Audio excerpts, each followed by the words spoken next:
देखिए, एक टिप्पणी कोर्ट ने की है इसमें। कोर्ट एक रास्ता देख रही है कि एक कमेटी बनाई जाए, जो कमेटी जो है किसानों से बात करे। मेरे विचार से वो कमेटी अगर हमारे पास आती है, हमें उसी से बात करनी चाहिए, हमें कोर्ट में जाने की जरूरत नहीं। एक बात। दूसरी बात, हम जो लड़ाई लड़ रहे हैं, इतनी बड़ी लड़ाई लड़ रहे हैं, और आज 22 दिन तक हम यहाँ जमे बैठे हैं। हम तभी तो जमे बैठे हैं कि हम जानते हैं कि हमारी लड़ाई सही है, और सरकार जो कानून लेकर आई है वो गलत है, देश को बर्बाद करने वाले कानून। अगर कोर्ट हमारी इस बात को मानती है, सरकार नहीं मान रही, कोई बात नहीं, कोर्ट माने। अगर कोर्ट मान रही है तो ठीक है, हम कोर्ट का फैसला मान लेंगे। अगर कोर्ट नहीं मानती, कोर्ट को भी समझ में नहीं आती है, कोर्ट भी सरकार के हिसाब से सारे काम करती है, तो हम पे कोई बंदिश थोड़ी कि हम कोर्ट का फैसला माने। नहीं मानते हम तो, बहुत सीधी सी बात है। कोर्ट हमारी माई बाप थोड़ी ही है।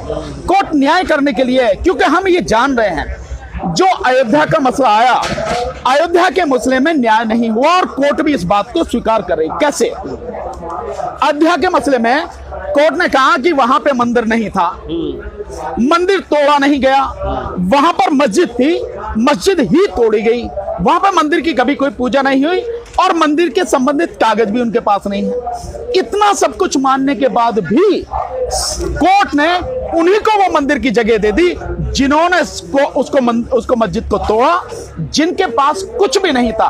तो न्याय उसमें नहीं हुआ। जबकि कोर्ट ने जो हवाला दिया, अनुच्छेद 142 का हवाला दिया। अनुच्छेद 142 कहता है कि जब कंप्लीट जस्टिस करना हो उस समय आप अनुच्छेद 142 का प्रयोग कर सकते हैं। कोर्ट ने उसका प्रयोग किया, लेकिन उसमें लिखा, वर्ड जो लिखे, कंप्लीट जस्टिस, यानी पूर्ण न्याय।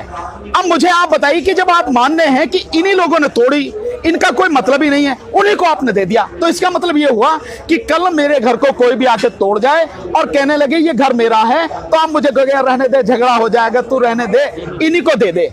ये क्या, ये न्याय है क्या? इसका मतलब ये भी है कि न्याय प्रक्रिया कहीं कमजोर है। इसका मतलब ये भी है कि क्या सुप्रीम कोर्ट उन चंद लोगों से जो इस तरह का आतंक फैला रहे हैं उनसे डर रही है?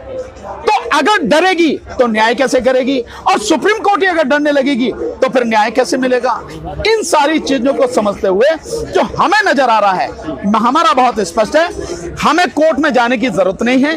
कोर्ट जिस कमेटी को नियुक्त करती है, अगर हमारे पास आती है, हमें अपना पक्ष रखना है, जो बिल्कुल हर किसी को मालूम है।